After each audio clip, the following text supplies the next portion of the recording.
Mesdames et messieurs, bonsoir, bienvenue à Perspective. La vie chrétienne ne peut se faire hors du chemin tracé par Dieu, un chemin d'humilité, d'humiliation parfois, de service. Voilà le message du pape François ce matin lors de son homélie quotidienne. Le style du Christ est celui qui nous sauvera, dit le pape.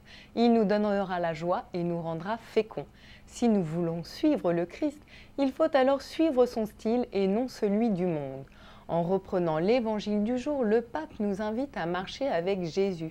Celui qui veut marcher à ma suite, qu'il renonce à lui-même, qu'il prenne sa croix chaque jour et qu'il me suive. Comme chaque année, le pape a rencontré ce matin le clergé romain. En ce temps de carême, le pape place cette rencontre sous le signe de la miséricorde. Le Saint-Père explique que le prêtre est un homme de miséricorde et de compassion, proche de ses paroissiens et au service de tous.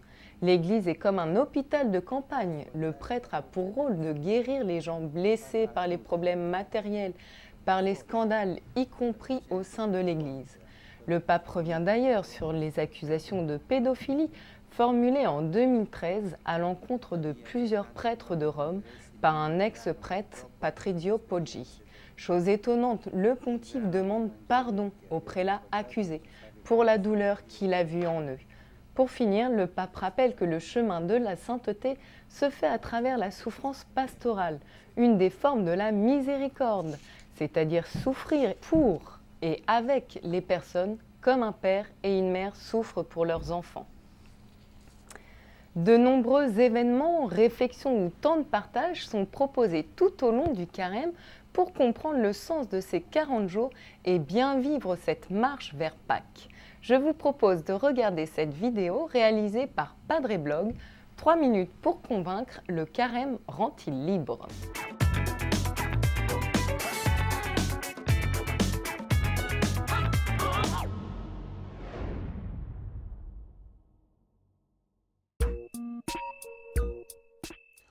Non, le chrétien n'est pas maso. Il est comme tout le monde et il n'aime pas se faire mal ou faire mal aux autres. En fait, l'enjeu est simple. Pendant un gros mois, 40 jours, l'Église nous propose de faire un peu le tri dans nos vies, de revoir la place de certaines choses, de certains désirs, de liens qui peuvent, je dis bien qui peuvent, nous ligoter et nous empêcher d'être vraiment libres. Pour reprendre la question du chocolat, c'est pas interdit de manger du Nutella pendant le carême. Allez-y, prenez-en, on s'en moque. Non, la vraie question c'est, est-ce que je suis libre par rapport au Nutella ? Et puis la cigarette, ou la télé, ou plein d'autres choses encore. Les réseaux sociaux, mon smartphone, ma tireuse à bière, ma machine à café. Faites l'essai. Supprimez tout ça pendant 40 jours. J'ai même envie de dire 10 jours ou même 3 jours. Mais vous verrez, c'est très instructif et on apprend beaucoup de choses sur soi-même. Le ménage, tout le monde le sait, ça ne fait pas seulement que nettoyer les choses, ça crée aussi de l'espace et de la place.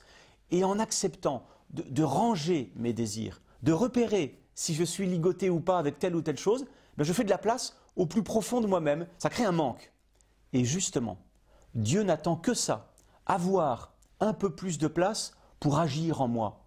Il ne veut pas faire que occuper cette place, il va surtout la remplir de sa présence et de son amour. Et ça, c'est extraordinaire.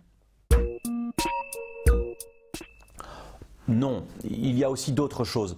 Comme j'accepte d'être moins centré à l'intérieur, sur moi, sur mes désirs, sur mes petits plaisirs, eh bien logiquement, je vais être plus attentif à l'extérieur.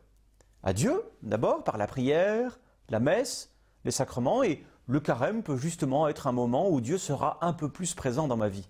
Et puis, je me tourne vers les autres aussi, vers ceux qui vivent tout autour de moi, peut-être même les plus pauvres et les plus délaissés que j'avais complètement oubliés. C'est pour ça qu'on dit que le carême est un temps de partage.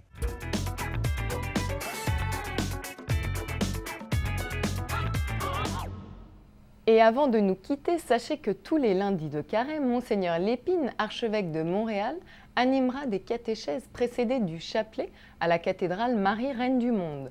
La première aura lieu lundi prochain, le 10 mars. Vous trouverez toutes les informations sur le site du diocèse de Montréal. C'est la fin de ce journal, merci de l'avoir suivi, je vous souhaite une très belle soirée et vous dis à la semaine prochaine.